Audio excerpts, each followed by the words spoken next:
Okay, this is going over question number 9 from the review assignment.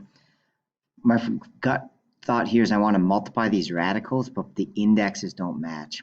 Okay, so because the indexes don't match, we can't actually multiply them.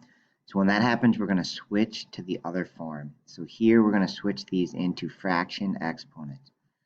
All right, so remember the root number goes down like a tree root. So we have a square root, and then we have invisible powers of 1. So the first one is power of 1, root of 2. Second one is the power of 1 and root of 8. Powers on top, roots on the bottom. Okay, now the rule is, like if you can't remember what to do here, I always think back to non-fraction. So if I was doing 2 squared times 2 cubed, 2 squared would be 2 times 2. And then 2 cubed would be 2 times 2 times 2.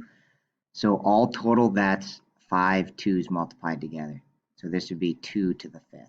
Okay, so that's just a long way of saying you want to add the exponents here.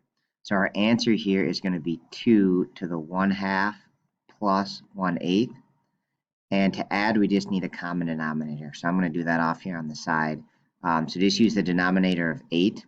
So this would be 1/2 would be 4/8. Take it times 4, top and bottom, plus the 1/8.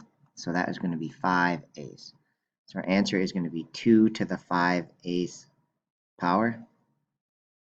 All right, and that looks like that's the answer choice right there. So yeah, so kind of a hint here is if you get stuck in one form, try switching it to the other and see if that helps you.